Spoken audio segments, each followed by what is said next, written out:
என் அன்பு பிள்ளையே, இன்று இந்த பதிவினை நீ கேட்டு முடிக்கும் நேரம் நிச்சயமாக உன்னுடைய பிரியமான உறவு ஒன்று உன்னை தேடி வரப்போகிறது. அவர் உன்னிடத்தில் முக்கியமான ஒரு விஷயத்தை பேச வேண்டும் என்று நினைத்து கொண்டிருக்கிறார். நீ அவரை விட்டு விடாமல் அவர் என்ன சொல்லப் போகிறார் என்பதை நிச்சயமாக கேட்டுவிட வேண்டும். என் தங்கமே, எனக்கு தெரியும் அவர் உன்னிடத்திலே என்ன சொல்ல வருகிறார் என்று. உனக்கு எதை உணர்த்தப் போகிறார் என்பது கூட இந்த அப்பனுக்கு தெரியும். என் குழந்தையே, நீ அவர் இல்லாமல் ஏங்கி தவித்து கொண்டிருக்கிறாய் அல்லவா? நீ இந்த அப்பனிடம் வந்து என்ன சொன்னாய் ஞாபகம் இருக்கிறதா? அப்பா, இவர் இல்லாமல் என்னால் வாழ முடியாது. அவரை எப்படியாவது என்னை தேடி வர வைத்து விடுங்கள். அவர்கள் மனதை எப்படியாவது மாற்றி விடுங்கள். அவர் எனக்கு நிச்சயமாக வேண்டும்.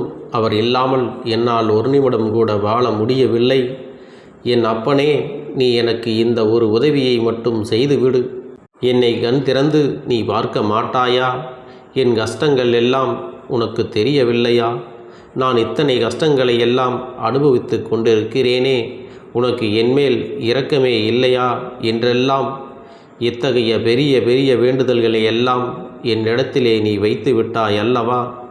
உன்னுடைய மன குமுறல்களை எல்லாம் இந்த கருப்பனிடம் வந்து கொட்டி தீர்த்தாய். என் தங்கமே, நான் உன் அப்பன். உனக்கு இதன் பிறகும் இதனை செய்யாமல் விட்டுவிட்டால் நிச்சயமாக நான் உன் அப்பனாக இருப்பதில் எந்த ஒரு பயனும் இல்லை. என் செல்லமே, நான் உனக்கு இந்த உறவினை நிச்சயமாக மீட்டு தருகிறேன். அவருடைய மனதினை மாற்றி உன்னிடத்திலே தருகிறேன். அவரை உன்னை தேடி வர வைக்கப் போகிறேன். உன்னுடைய அந்த அன்பை அவருக்கு புரிய வைத்து நான் உன்னை தேடி வர வைக்கப் போகிறேன் என்பதை நீ மறந்து விடாதே. ஆனால் என் குழந்தையே, அவர் உன்னை பற்றி ஒரு விஷயத்தை மனதில் நினைத்து கொண்டிருக்கிறார். இந்த விஷயம்தான் இத்தனை நாட்களாக அவரை உன்னிடத்தில் வராமல் தடுத்து வைத்திருந்தது. இப்பொழுது அவருக்கு இந்த கருப்பன் நல்ல புத்தியினை புகட்டி நல்ல விதமாக சொல்லி இருக்கிறேன். அதன் பிறகும் அவர் இந்த ஒரு சந்தேகத்தை மட்டும்தான் என்னிடத்திலே எழுப்பினார். அப்பனே, நான் நல்ல அன்போடு தான் இருந்தேன். எங்களுக்குள் ஏற்படுகின்ற பிரச்சனைகள் நிச்சயமாக மன நிம்மதியை இழக்கச் செய்கின்றது. எப்பொழுதுமே மனதில் சந்தோஷம் என்பது இல்லாமல் எப்படி அப்பா வாழ முடியும்? அவரோடு சேர்ந்து இருக்க முடியும்? அன்பு என்பது இருவருக்கும் ஒன்று போலத்தான் இருக்கிறது. ஆனால் பேசுகின்ற வார்த்தைகள் சில சமயங்களில் மனதை நடைவினமாக மாற்றி விடுகிறது என்று அவர் மிகுந்த மனவேதனை அடைந்திருந்தார். என் தங்கமே, உன் அப்பன் அவர் உன்னிடத்தில் வந்து என்ன சொல்லப் போகிறார் என்பதை சொல்லிவிட்டேன். நீ ஒன்றை மட்டும் நன்றாக உணர்ந்து கொள்ள வேண்டும். எத்தனை கஷ்டங்கள் இருந்தாலும் நமக்கான உறவை ஒருபோதும் காயப்படுத்தி விடக்கூடாது. சில விஷயங்களை அவரிடம் எப்படி எடுத்துச் சொல்ல வேண்டுமோ அப்படித்தான் சொல்ல வேண்டும். அன்பால் தான் ஒருவரை மாற்ற வேண்டுமே தவிர அதிகாரம் செய்தோ ஒருவரை அடிமைத்தனமாக நடத்தியோ எந்த ஒரு விஷயத்தையும் நாம் முழு மனதோடு சாதித்துவிட முடியாது என்பதை புரிந்து கொள். ஒருவேளை அவரை வெல்ல வேண்டும், அப்படித்தான் நீ செய்ய வேண்டும் என்றால் கோபங்கள் ஏற்படும் பொழுது அந்த கோபத்தை நீ யாரிடத்தில் வெளிக்காட்டுகிறாய் என்பதை தெரிந்து கொள்ள வேண்டும். அதனால் அவர் எத்தனை பாதிப்புக்குள்ளாகிறார் என்பதையும் நீ புரிந்து கொள்ள வேண்டும். என் குழந்தையே, நீ இந்த விஷயத்தை தான் எப்பொழுதும் உணர மறந்து விடுகிறாய். நாம் யாரிடம் பேசுகின்றோம், அதனால் அவர் மனது எத்தனை வேதனைப்படும் என்பதை நீ உணர்ந்து கொண்டு பேசும் பொழுதுதான் நிச்சயமாக உன்னிடத்திலே மாற்றம் வரும். உன்னுடைய உறவானது வலுப்படும் என்பதை நீ நினைவில் வைத்துக்கொள். நீ சொல்கின்ற சொல் ஒருவரின் மனதை காயப்படுத்துகிறது என்றால் அந்த ரணத்தை ஆற்றுவது யாராலும் முடியாது என்பதை நீ நினைவில் வைத்துக்கொள். என் தங்கமே, நீ ஒரு வார்த்தையை பேசிவிட்டு மீண்டும் அதனை தெரியாமல் சொல்லிவிட்டேன் என்று மன்னிப்பு கேட்டாலும் நிச்சயமாக உனக்கு அதற்கான மன்னிப்பு உடனே கிடைத்து விடாது. அவருடைய இடத்தில் இருந்து ஒருமுறை நீ சிந்தித்துப்பார். இது போன்ற வார்த்தைகளை, இது போன்ற கஷ்டங்களை தரக்கூடிய வார்த்தைகளை அவர்களை பார்த்து சொல்லியிருந்தால் நீ என்ன செய்து இருப்பாய்? என் தங்கமே, நிச்சயமாக அவர்களுடைய நடவடிக்கைகளிலும் நியாயம் இருக்கிறது. அவர் இப்பொழுது உன்னை என்னிடம் தவறாக எதுவும் சொல்லவில்லை. அப்பனே, எனக்கு அவர்கள் மீது இருக்கின்ற அந்த பேசிய வார்த்தைகள் மட்டும்தான் என்னுடைய மனதை ரணமாக்கி இருக்கிறதே தவிர மற்றபடி என்னிடத்திலே வேறு எந்த மனக்குழப்பமும் இல்லை, எந்த அன்பிற்கும் குறைவும் இல்லை. அதை தவிர இவர்கள் மீது எந்த ஒரு மன வருத்தமும் இல்லை. அவர்களிடத்திலே எனக்கு அன்பு மட்டுமே அதிகமாக இருக்கிறது. சில நேரத்தில் மரியாதை குறைவாக பொதுவெளியில் பேசும் பொழுது ஏன் இந்த வாழ்க்கை என்று நினைக்கின்ற அளவிற்கு எனக்குள் வெறுப்பு ஏற்பட்டு விடுகிறது. என் அப்பனே, நான் இது விரும்பி ஏற்ற வாழ்க்கை. நான் இவர்களோடு தான் வாழ வேண்டும் என்று என் மனதிற்குள் எப்பொழுதும் ஆசையாகத்தான் இருந்து கொண்டிருக்கிறேன். ஆனால் இந்த ஒரு தீய பழக்கத்தை மட்டும் கைவிட்டு விட்டால் போதும், நிச்சயமாக எங்கள் வாழ்க்கை சந்தோஷமாக இருக்கும். அவசரப்பட்டு முடிவெடுப்பது, அவசரப்பட்டு என்ன பேசுகிறோம் என்று தெரியாமல் பேசிவிடுவது, மனதை எந்த அளவிற்கு காயப்படுத்தும் என்பதை புரிந்து கொள்ளாமல் இருப்பது, இது போன்ற காரியங்கள் எல்லாம் நிச்சயமாக வாழ்க்கையை தலைகீழாக புரட்டி போட்டு விடும் என்பதை அவர்கள் உணராமல் இருப்பதுதான் எனக்கு மிகுந்த மனவேதனை அளிக்கிறது. அப்பனே, இதை நீங்கள்தான் சரி செய்து கொடுக்க வேண்டும். இந்த பிள்ளையின் வாழ்க்கையில் நல்ல சந்தோஷத்தை நீங்கள் ஏற்படுத்தி கொடுக்க வேண்டும் என்று முறையாக அவர்கள் என்னிடத்தில் அவர்களுடைய குறைகளை சொல்லிவிட்டார்கள். அவர்களுடைய கருத்துக்கள் எல்லாம் நிச்சயமாக ஏற்புடையதுதான் என்பதை நீ புரிந்து கொள்ள வேண்டும். என் தங்கமே, உன்மீதும் தவறு இருக்கின்றது.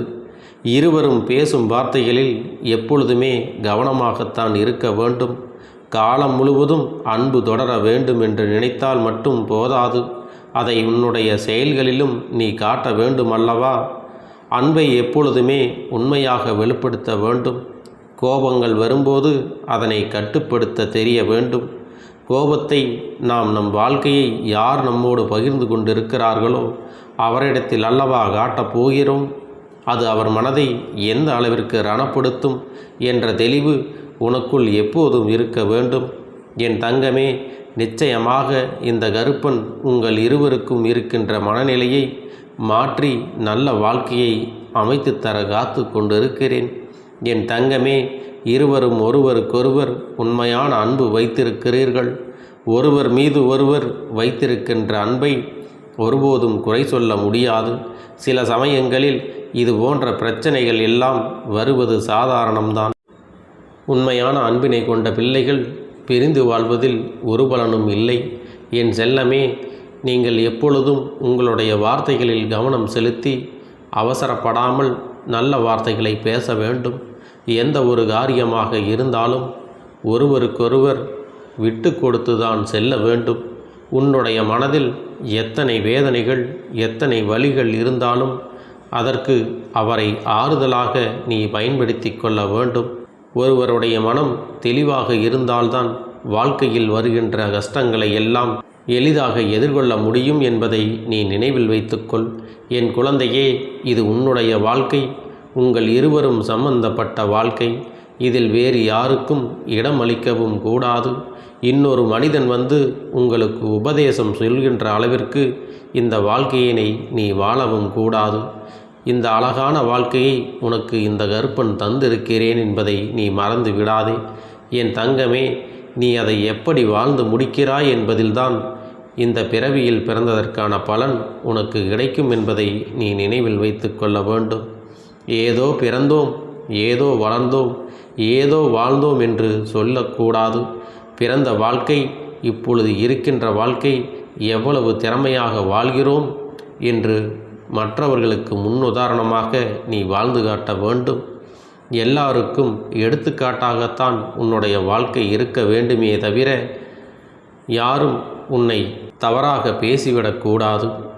வாழ்ந்தால் இவரை போலதான் வாழ வேண்டும் என்று மற்றவர்கள் சொல்ல வேண்டுமே தவிர இவர்கள் வாழ்வது எல்லாம் ஒரு வாழ்க்கையா என்று தூற்றி பேசக்கூடாது.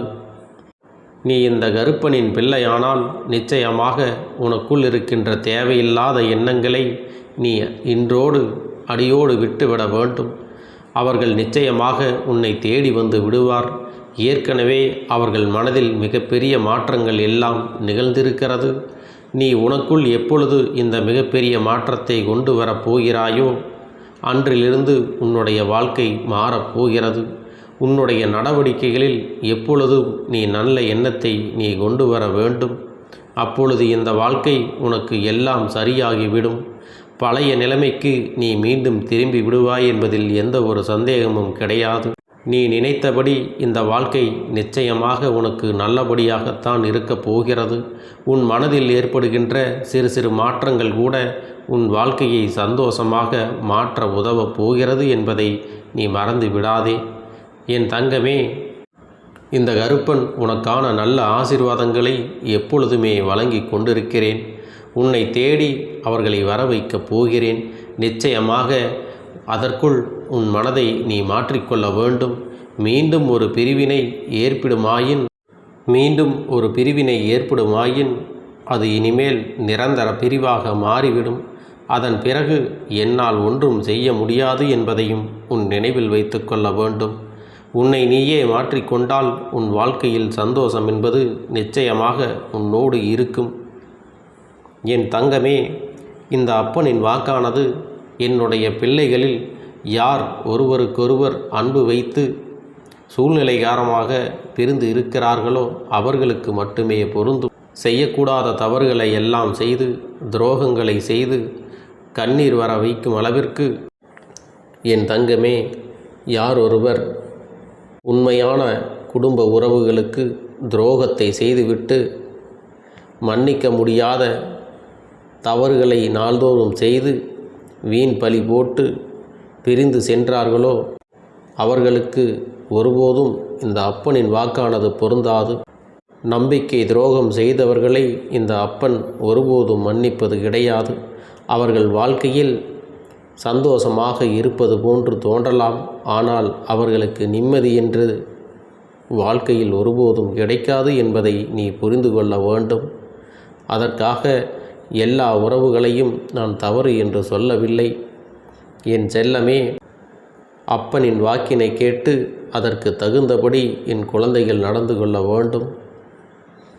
என் தங்கமே, இந்த கருப்பண்ணசாமியின் ஆசீர்வாதங்களும் அன்பும் துணையும் என்றென்றைக்கும் உனக்கு முழுமையாக கிடைத்து கொண்டே இருக்கும்.